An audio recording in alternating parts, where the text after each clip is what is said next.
Palestrar, ministrar cursos, realizar workshops, isso é uma coisa que depende mais de um dom ou de habilidades que a gente desenvolve ao longo da carreira. Eu sou Sérgio Molinari, esse é o meu canal no YouTube.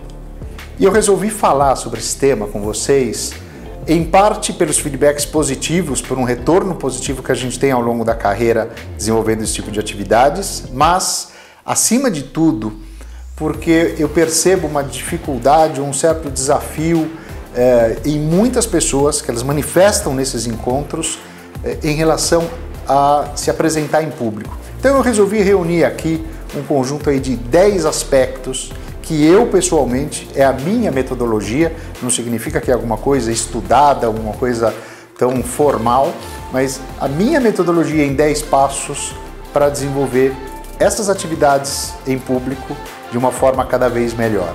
E se você quiser conhecer pelo menos uma dessas minhas apresentações, aqui no canal do YouTube você tem, por exemplo, a apresentação feita que a gente fez na FISPAL 2019, a última edição presencial da FISPAL, e de forma totalmente gratuita. Fica à vontade, depois dá uma olhadinha ali, FISPAL 2019, e você vai poder tomar contato com isso.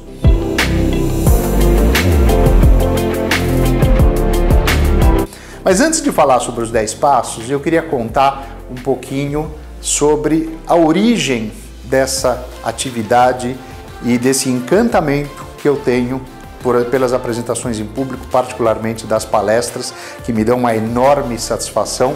E eu diria até o seguinte, não só satisfação pessoal, mas também muitos benefícios para a minha carreira e para a minha atividade empresarial, como visibilidade, ampliação dos meus relacionamentos, como construção de credibilidade, de notoriedade junto aos públicos que tem a ver com o meu conjunto de atividades profissionais.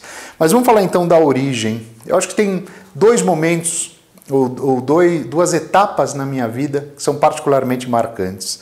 Primeira delas, lá pelos meus 22 anos, eu trabalhando na Nielsen, final da década de 80, 1980, quando as minhas atividades eram fundamentalmente prospectar clientes, apresentar os serviços que a gente desenvolvia na Nielsen, realizar análises de mercado e, com isso, ir até os clientes para desenvolver apresentações e discussões sobre essas análises de mercado. Então, desde muito cedo na carreira, a exposição e a necessidade de falar em público, de discutir, de argumentar, de contrapor, de apresentar alternativas, isso já fazia parte do que a gente fazia lá no começo da carreira. Depois eu me lembro de uma outra situação, essa talvez seja a mais marcante de todas. Em 1992, eu trabalhando na Sadia, atual BRF, e eu tive a oportunidade de, pela primeira vez, participar de uma feira internacional, o antigo FMI, o Food Market Institute, e quando, encantado com tudo aquilo que eu via na feira e nas palestras em Chicago, eu não perdia uma palestra. E eu fazia questão de, na palestra, não só compreender o que estava acontecendo na palestra, o conteúdo da palestra, mas muito de tudo, todo o ambiente em torno da palestra, a atitude do palestrante e os keynote speakers e etc. E eu me lembro que no voo de volta para o Brasil, eu com um bloco de anotações no colo, comecei a escrever um negócio que eu chamei de Projeto Palquinho. Eu tenho até hoje o manuscrito disso, mas a partir daquele momento eu falei, eu quero ser um palestrante, eu quero ser um cara que fale em público para compartilhar conhecimento e para contribuir de alguma forma com o enriquecimento dos públicos que tem a ver comigo. Isso começou em 1992, a gente está hoje aqui, 2021, quase 30 anos nessa trajetória. E esses quase 30 anos nessa trajetória que construíram esses meus 10 pontos que eu queria compartilhar com você, e se isso fizer sentido, que possa também ser compartilhado com as suas equipes, talvez até na forma de referências de como se desenvolver como um apresentador em público. Então, vamos lá, tenho a minha colinha aqui para não deixar passar nada batido. Primeiro ponto, e não é primeiro ponto à toa, não é aleatório. Primeiro ponto é, conheça o público para quem você vai falar. Tenha a referência de qual é o perfil dessas pessoas, o que essas pessoas buscam, por que elas estão naquele encontro, quantas pessoas vão estar nessa audiência, porque isso também faz muita diferença. O segundo ponto é, a gente tem que ter em mente que cada uma daquelas pessoas que está naquela audiência, você tem que conseguir responder uma pergunta sobre essas pessoas. Por que valeria a pena para cada uma delas dar aquele tempo, dar aquele espaço para você falar? Se você não tiver a resposta para isso, ou seja, se não valer a pena para aquele público te ouvir, te assistir, você já tem uma primeira resistência muito importante. Então, mais importante do que o que você quer falar é o que é importante para aquelas pessoas ouvirem. Esse é o segundo ponto. O terceiro é, fale sobre temas sobre os quais você tem domínio.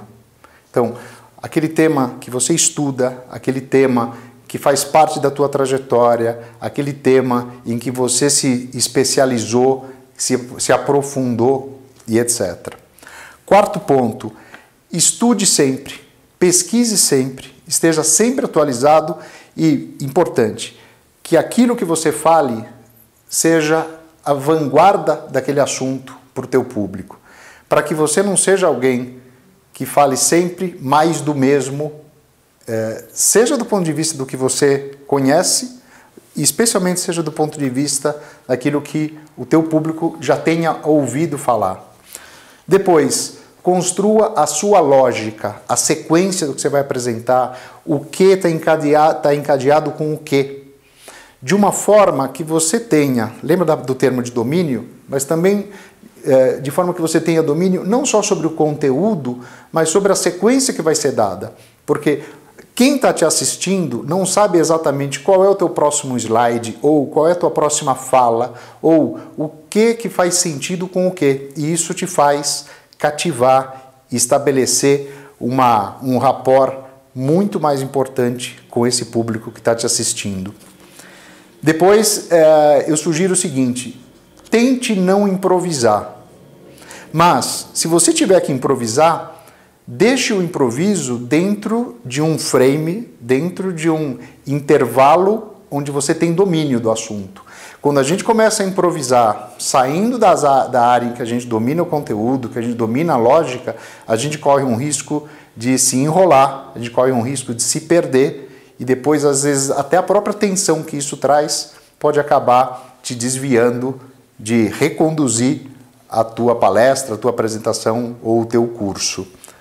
Depois, casos, exemplos e histórias enriquecem demais e facilitam muito você conseguir penetrar na cabeça das pessoas, tangibilizar o entendimento daquilo que você quer passar, muitas vezes só através de números, ou só através de textos, ou só através de uma narrativa muito lógica. Depois eu colocaria o tema de humor, de astral. O tempo das pessoas é cada vez mais escasso, é cada vez mais competido, é cada vez mais concorrido. Então, se aquilo que você vai passar, em que pese ser útil, em que pese ter valor, se ele tiver uma carga de bom humor, alguma coisa que faça com que as pessoas se sintam um pouco mais à vontade, um pouco mais descontraídas, seguramente você vai ter uma retenção desse público maior, você vai ter uma aproximação maior com esse público, que já me leva para o próximo ponto. A gente tentar estabelecer algum tipo de empatia. Os primeiros minutos, os primeiros 10, 15 minutos, depende obviamente da duração dessa tua apresentação, ela tem que te permitir sentir um pouco da plateia, do público, e tentar estabelecer alguns elementos do que você vai falar e de como você vai falar que te aproxime e te faça conseguir sentar na cadeira de quem está te assistindo e tentar se projetar nessa pessoa e conseguir entregar um resultado mais alinhado com a expectativa dessas pessoas. E um último ponto, na minha opinião, é respeito e elegância. Você não vai ter sempre o público concordando com 100% do que você fala ou 100% alinhado com o teu conteúdo ou com a tua abordagem. Mas respeitar e ser elegante, mesmo que nas discordâncias, mesmo que nos contrapontos, te coloca num patamar diferente em termos de reconhecimento e em termos também do respeito deles em relação a vocês. Esses são meus 10 pontos. Não é uma metodologia científica disso, mas muito provada no meu caso. Se isso serve para você, e espero que alguns desses componentes estimulem a tua reflexão, esse próprio vídeo, que é uma apresentação em público de alguma forma, vai ter sido justificado, vai ter valido a pena. Para mim, vai ter valido a pena, especialmente para você. Tamo junto. Um abraço.